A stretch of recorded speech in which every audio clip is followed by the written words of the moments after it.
Chapter 3. Adam could take the cold no longer, so he went back inside. He'd left his roommates with a doozy of a final statement. They had known what had happened to his dad.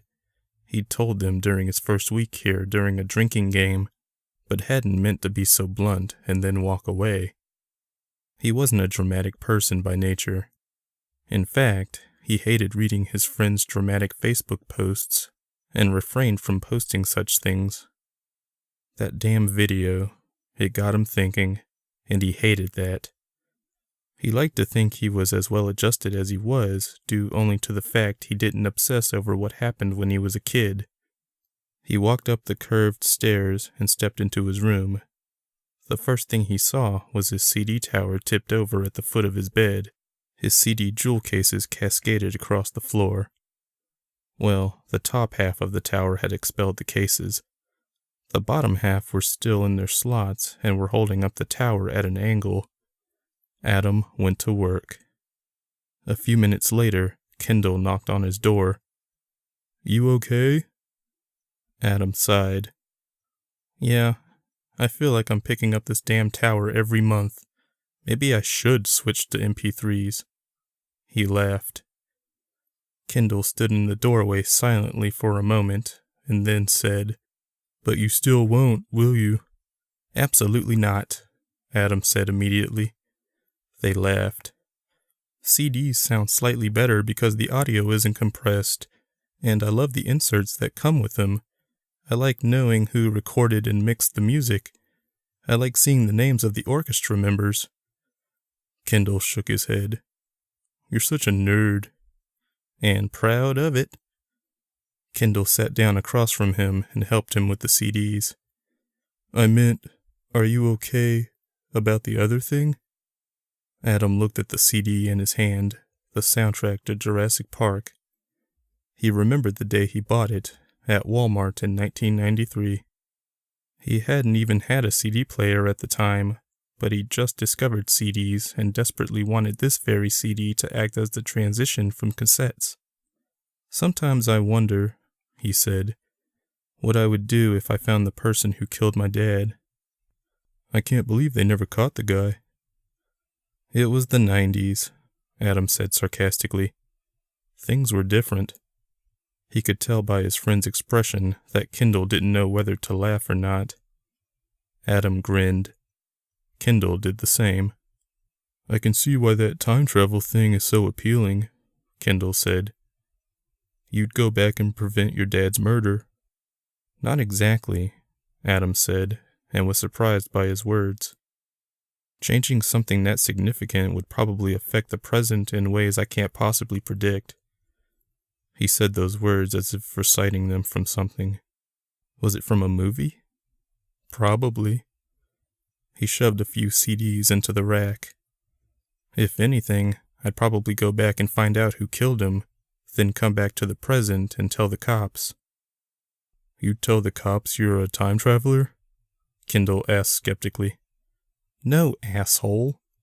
Adam pretended to throw a CD, the Labyrinth soundtrack, at him. "I would track down the killer in the present and call in an anonymous tip or something." "Simple and effective." Kendall tapped his chin with his index finger. "So, are you going to watch the video and see how to go about traveling through time?" Adam's phone lay on the end of his bed, within arm's reach. He stared at it for way too long. "I'll let you get ready for your orientation," Kendall said. His voice startled Adam. Kendall stood and left the room. Adam stayed on the floor and realized his CD tower had been restored. He felt weird just then, having remembered the night his father was murdered in 1996. He trudged over to his closet to pick out an outfit. He hadn't showered in 2 days, and he felt sticky and smelled sweaty. He wore his favorite jeans now, ones that made his legs look slimmer than they actually were. He toyed with the idea of wearing them again. He doubted anyone would smell them. Luckily, he wore a t-shirt that he wasn't attached to. He plucked a striped black and white shirt from the rack and tossed it on the bed. He then turned back to the closet, where his laptop sat on a makeshift stand made up of boxes. A cheap microphone was attached to it. Adam stared at it wistfully before he turned away and started his shower. He still had hours to kill before the orientation, so he returned to the closet, sat down on the lawn chair set up in front of the laptop, and sighed. Should I or shouldn't I? He asked no one. Now was the prime time to do it, while the world slept and his surroundings were quiet. I should. He grabbed the manuscript, booted up the laptop, and opened the recording software.